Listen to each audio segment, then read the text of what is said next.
ሰላም ከመይ ተምሲ ክብራት ሰማዕትና ዝዓበይቲ ዜናታት ሃገራት ኖርዲክ ከምኡውን ኣገደስቲ ኣህጉራዊ ፍጻመታት እንቕርበሉ ሃርሜን ሚድያ እዩ። ከምወትሩ ንሎሚ 12 መስከረም ዘዳለናዮም ሓፀርቲ እዋናዊ ዜናታት ኣስዒብና ክነቕርበልኩም ኢና። ንምክትታልኩም እናዓደምና ቀንዲ ነጥብታቶም ክነቕድም። ኣብ ዝቐረበ እዋን ረስኒ ሓሰማ ኣፍሪቃ ኣብ ሽወደን ድሕሪ ምርካቡ ብዙሓት ሃገራት ካብ ሽወደን ዝኣቱ ስጋ ሓሰማ ደው ከም ዘበላ ድሕሪ ምውራድ ረቑሒታት ኣብ ሽወደን ፖሊስ ንምዃን ስልጠና ዝወስዱ ዘለዉ ሰባት ብቁፅሪ ኣዝዮም ምልዓሎም። ካብ ሄልሲንኪ ናብ ዓዲ እንግሊዝ ብነፋሬት ዝገሹ ፊንላንዳውያን ከም ኣማራፂ ኣብ ክንዲ ፓስፖርት ስርዓተ ዲጂታላዊ ትራቨል ክሬደንሻልስ ዲቲሲ ክጥቀሙ ክኽእሉ ምዃኖም። ከምኡን ኣብ ሊብያ ብሰንኪ ሓያል ህቡብ ላብ ዝተኸስተ ውሕጅ ኣሽሓት ሰባት ምሁማቶምን ካልኦትን ዜናታት ሒዝናልኩም ቀሪብና ኣለና። ንምክትታልኩም ደጊምና እናዓደምና ሕጂ ብቐጥታ ናብ ዝርዝራቱ። ኣብ ዝቐረበ እዋን ሕማም ረስኒ ሓሰማ ኣፍሪቃ ኣብ ሽወደን ድሕሪ ምርካቡ ከምኒ ደቡብ ኮርያ፣ ጃፓን፣ ኦስትራልያን ፊሊፒንስን ዝርከበን ሃገራት ካብ ሽወደን ዝኣቱ ስጋ ሓሰማ ደው ኣቢለን ኣለዋ።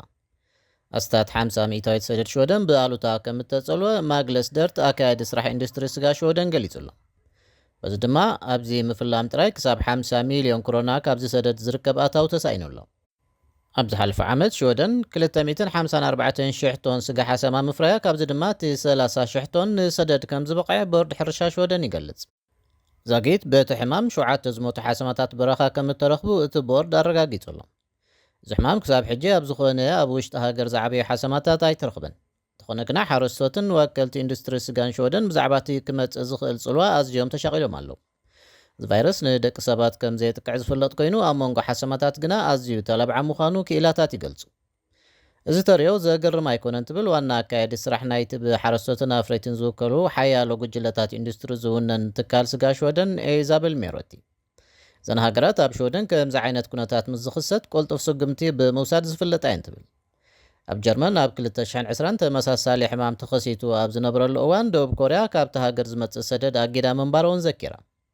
እዚ ሕማም ናብ ካልኦት ሓሰማ ከይለባዕ ብኩሉ ዓቕምና ንሰርሓሉና ክትብል ሞሬቲ ወሲኻ ገሊጻ ኣላ።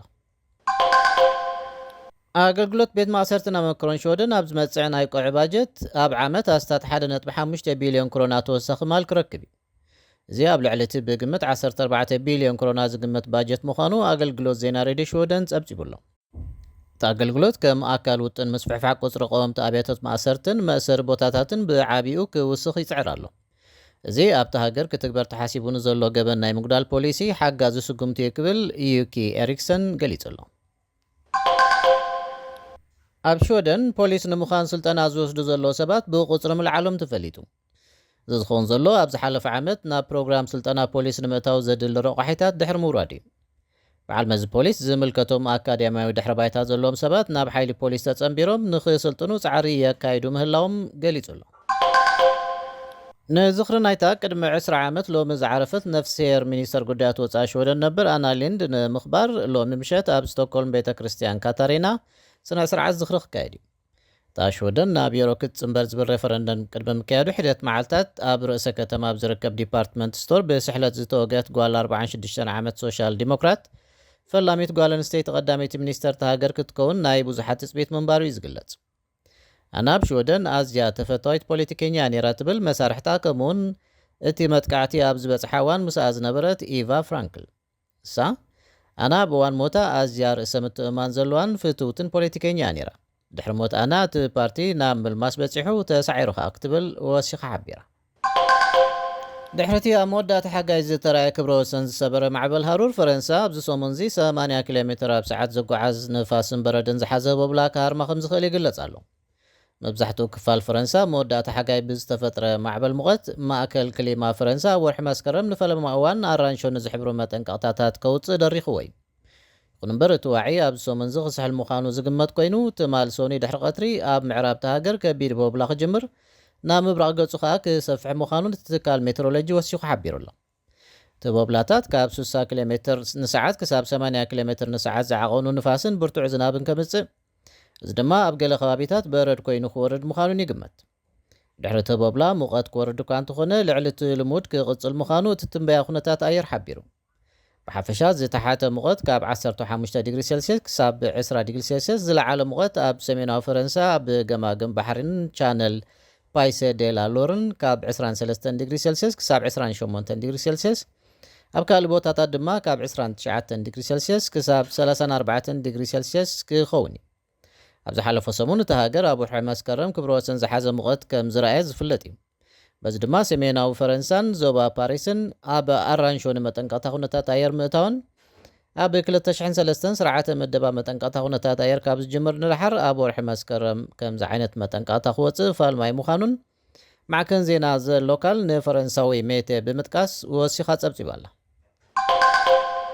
ካብ ሄልሲንኪ ናብ ዓዲ እንግሊዝ ብነፋሪት ዝገሹ ፊንላንዳውያን ከም ኣማራጺ ኣብ ክንዲ ፓስፖርት ስርዓተ ዲጂታላዊ ትራቨል ክሬዴንሻልስ ዲቲሲ ክጥቀሙ ክኽእሉ እዮም። እዚ ሓድሽ ናይ ፈተነ ተበግሶ ብምትሕባር ምቁፅጻር ዶባት ፊንላንድ፣ መንገዲ ኣየር ፊንላንድ ፊንኤር፣ ፖሊስን ኦፐሬተር ማዕርፎ ነፈርትን ፊናቪያን እዩ ዝካየድ ዘሎ። እዚ ኣብ ዓለምና ናይ መጀመርታ ዲጂታላዊ ፓስፖርት ኮይኑ ኣብ ዓለማዊ ሰነዳትን ኣገባብ ጉዕዞን ርኡይ ለውጢ ምዝገብ ከም ዘሎ ዘመላኽት እዩ። ብፊንኤር ናብ ላንደን፣ ኤዲንብራ ወይ ማንቸስተር ዝጓዓዙ ፊንላንዳውያን ፊን ዲቲሲ ፓይሎት ዝብል ኣብ ብምውራድ ነቲ ዲጂታላዊ ስርዓት ክመርፁ ይኽእሉ እዮም። ቅድመ ምጥቃም ተጠቀምቲ ናይ ስልኪ ስክሪን መዕፀዊ ፒን፣ ኣሰራ ጻብዕቲ ወይ ገጽ መለለይ ምእታዎም ከረጋግጹ ኣለዎም። ድሕሪ ምትካል ኣብ ተጓዓዝቲ ኣብ ቀንዲ መደበር ፖሊስ ቫንታ ይምዝገቡ፣ ኣብኡ ድማ ስእሎም ንኽልለ ገጾም ይውሰድ። ድሕሪ ምዝገባ ተጓዓዝቲ ኣብ ማዕርፎ ነፈርቲ ሄልሲንኪ ኣብ ቀጥታዊ በረራታት ፊንኤር ክሳብ ለካቲት 2024 ናብ ዓዲ እንግሊዝ ክጥቀሙ ይኽእሉ እዮም። ቅድመ በረራ ካብ 36 ክሳብ 4 ሰዓታት ዳታ ናብ ሓለዋ ዶብ ፊንላንድ ምቕራብ የድሊ። ኣብቲ ማዕረፎ ነፈርቲ ንተጠቀምቲ ዲቲሲ ፍሉይ መስርዕ ክቐርብ እዩ። መንነት ተጓዓዝቲ ኣብ መንጎ ስእሊ ዲቲሲን ናብ መስርሕ ምዝገባ ዝተሰኣለ ብምንፅጻር ዝረጋገጽ ኮይኑ እዚ ድማ ብቴክኖሎጂ ምልላይ ገጽ ከም ዝሕገዝ ክግበር። እዚ ፈተነ ፊንላንድ ዝተነጸለ ጻዕሪ ዘይኮነ ኣካል ናይቲ ሰፊሕ ተበግሶ ሕብረት ኣውሮጳ እዩ። ዕላሙ ኸኣ ቴክኖሎጂ ጉዕዞ ንምዕባይ ምዃኑ ጸብጻባት የመልክቱ። ኮሚሽን ኣውሮጳ ኣብዚ እዋን እዚ ኣየኖት ኣባላት ሃገራት ዲጂታላዊ ፓስፖርት ንምፍታን ድሌት ከም ዘለዎን ይግምግም ኣሎ። ኣብዚ ፍሉይ ተገዳስነት ኣርያ ዘላ ሃገር ክሮኤሽያ ኣብ መወዳእታ እዚ ዓመት ኣብ ማዕርፎ ነፈርቲ ዛግረብ ተመሳሳሊ መደብ ክትፍትን መደብ ኣለዋ። ካብዞም ፈተነታት ዝርከብ ውፅኢት ኣብ መጻኢ ብደረጃ ሕብረት ኣውሮጳ ክዘርጋሕ ዝኽእል ዲጂታላዊ ፓስፖርት ኣመልኪቱ ሓበሬታ ክህብ እዩ ዝብል ተፅቢት ተገይሩሉ ኣሎ። ብመሰረት ጸብጻብ ሄልሲንኪ ታይምስ። ቤት ፍርዲ ሽወደን ንወዲ 57 ዓመት ኖርዌጃዊ ሬሳ መዋቲት መጻምቱ ኣብ ዞባ ቫርምላንድ ሽወደን ኣብ ዝርከብ ናይ ሓባር ቤቶም ብምሕብኡ ን3 ዓመትን ፈረቓን ማእሰርቲ ፈሪዱ። ኣብ ሱሳታት ትርከብ መጻምቱ ኖርዌጃዊት ዜጋ ኮይና ብሕማም ካንሰር ህይወታ ሓሊፋ። እዞም መጻምቲ ካብ መበቆል ዓዶም ደቡባዊ ኖርዌይ ኣግደር ዝመፁ ኮይኖም ኣብ ቫርምላንድ ኣብ ትርከብ ንእሽቶ ሕርሻ ናብረኦም ከካይዱ ጸኒሖም። ሞታ ብምስጢር ሓቢኡ ክፍሊት ጡረታ ምውሳድ መታን ክቕጽል ብምባል ሬሳ ቁራሪፁ ኣብ መዝሓል ምዕፃው ተፈሊጡ። ስድራ ብዛዕባ ሃለዋታ ብተደጋጋሚ ድሕሪ ምሕታት ናብ ፖሊስ ምጥርዖምን ዝሓለፈ ጽድያ ከዓ ክፍለ ኣካላታ ኣብ መዝሓሊ ከም ተረኽበን ተፈሊጡሎ። ሰብኣይ ብምጭብርባር ሬሳ ብምቑራጽ ናይ ሓሶት ሰነዳት ብምቕራብ ከምኡውን ምስ ሞት ዝተሓሓዝ ሕግታት ሽወደን ብምጥሓስን ተኸሲሱ ኣሎ። ተኸሳሲ ንሬሳ በዓልቲ ቤቱ ምርኻሱ እኳ እንተኣመነ ነቲ ክሲ ምትላል ጡረታ ግና ነጺግዎ ኣሎ። ብተወሳኺ እውን መጻምቱ ከም ዘይሞተት ክሳብ ሕጂ ከዓ ብመንፈስ ማለት ቴሌፓቲ ከም ዝረዳድኡን ነቲ ቤት ፍርዲ ክማጎት ተራእዩ ኣሎ። ምስ ሃርሜኒ ሚድያ ከም ዘለኹም ክቡራት ሰማዕትና ኣብ መወዳእታ ኣብ ሊብያ ብሰንኪ ሓያል ቦብላ ብዝተኸስተ ዓናዊ ሕጂ ኣሽሓት ሰባት ሞይቶም ክኾኑ ከም ዝኽእሉ ተገሊጹ። መራሒ ናይቲ ብመንግስታት ዓለም ተፈላጥነት ዘይረኸበ መንግስቲ ምብራቕ ሊብያ ዛጊት ልዕሊ 2,000 ሰባት ከም ዝሞቱ ሓቢሩ ኣሎ። ክኢላ ጉዳያት ሊብያ ጃለል ሃርችወይ ብወገኑ ንቢቢሲ ኣብ ዛባ ሓበሬታ ቁፅሪ ዝሞቱ ክሳብ ኣሽሓት ክበፅሕ ከም ዝኽእል ኣመልኪቱ። እዚ ዳንኤል ዝተሰሚየ ቦብላ ትማል ሰንበት ናብ መሬት ድሕሪ ምውራዱ ሰብ መዚ ኣዝዩ ህፁፅ እዋን ክእውጁ ደሪኽዎም ኣሎ። ኣብዚ ንምድሓን ህይወት ዝተገብረ ፃዕሪ 7 ኣባላት ሰራዊት ሊብያ ደሃዮም ኣጥፍዮም ኣለዉ። ኣብ ምብራቕ ዝርከቡ ሰበስልጣን ሰዓት እቶእቶ ክእውጁ እንከለዉ ኣብያተ ትምህርትን ድኳናትን ክዕፀዋ ተገይረን ኣለዋ። ምብራቃዊ ከተማታት ቤንጋዚ፣ ሱሴ፣ ደርናን ኣልማርጅን ኩለን በዝህቡብላ ተሓሲን እየን። ቁፅሪ ሞት እናወስኺ ኣብ ዝኸደሉ ዘለዋን ብውሕዱ 150 ኣባይቲ ከም ዝዓነዉ ቀይሕ ወርሒ ሊብያ ገሊጹ ኣሎ። ሓላፊ ሰብኣዊ መርበባት ቀይሕ ወርሒ ኣብ ደርና ጥራይ ብውሕዱ ሞት 150 ሰባት ከም ዘጋጠመ ንማዕከን ዜና ሮይተርስ ሓቢሩ። ኣብ ደርና ዝርከቡ ኣስታት 100,000 ሰባት ዘገልግሉ 2 ዲጋታት ፈሪሶም ንመብዛሕትኡ ክፋል እቲ ከባቢ ከም ዘዕለቕለቑን ገለ ነበርቲ ድማ ምጥሓሎምን ይግለጽ ኣሎ። ከም ሳዕቤኑ ድማ ሰብ መዚ ነታ ወደብ ዝዓነወት ከተማ ክብሉ ኣውጆም ኣለዉ። ቀዳማይ ሚኒስተር ምብራቕ ሊብያ ኦሳማ ሐመድ ንሓንቲ ናይ ሊብያ ቴሌቪዥን ኣብ ዝሃቦ መግለፂ እቶም ዝጠፍኡ ብኣሽሓት ዝቑፀሩ ሰባት ዝሞቱ ድማ ልዕሊ 2,000 ሙሉእ ከባቢ ታርደርና ምስ ነበርቶም ብማይ ተጸሪጎም ጠፊኦም ኣለዉ ኢሉ። ይኹን እምበር ሓማድ ንኣሃዛቱ ኣመልኪቱ ዝኾነ ምንጪ ኣይጠቐሰን። ምዕራባዊት ከተማ ሚስራታ ካብቶም ብውሕጅ ዝተሃስዩ ከተማታት ሓንቲ እያ። ዝነኾነ ውሕጅ ንሓደ ሰብኣይ ክወስዶ ዘርኢ ክሊፕ ሓዊሱ ምንጩ ዘይተረጋገፀ ቪድዮታት ትህቦ ብላ ኣብ ኢንተርኔት ክዝርጋሕ ጸኒሑ ኣሎ። መራሕቲ መካይን ኣብ ናሕሲ መካይኖም ብማይ ተኸቢቦም ዘርእዩ ካልኦት ተንቀሳቐስቲ ስእልታት እውን ተዘርጊሖም ኣለዉ። ብሰንኪ ትህቦ ብላ 4 ዓበይቲ ወደባት ነዳዲ ሊብያ ስርሐን ምቁራፅን ተፈሊጡ። እቲ ኣብ ቤንጋዚ ዝመደብሮ መምሕዳር ኣብ ምብራቕቲ ሃገር ጉዳያት ክከታተል እንከሎ እቲ ብዓለም ደረጃ ተፈላጥነት ዝረኸበ ናብ ርእሰ ከተማ ትሪፖሊ ዝርከብ መንግስቲ እውን ይሳተፍ ኣሎ። ቀዳማይ ሚኒስትር ዓብደልሓሚድ ደበይባ ብሰንበት ኣብ ዝሃቦ መግለፂ ንኹለን መንግስታዊ ትካላት ውሕጅን ንሱ ዘስዓቦ ዕንወትን ብህፁፅ ክገጥሞ መምርሒ ከም ዝሃበ ክገልጽ እንከሎ ኣብ ሊብያ ዝርከብ ቤት ጽሕፈት ሕቡራት ሃገራት ድማ ነቲ ህቦብላ ብቐረባ ይከታተሎ ከም ዘሎን ደገፍ ህፁፅ ረድኤት ከም ዝገብርን ገሊጹ ኣሎ።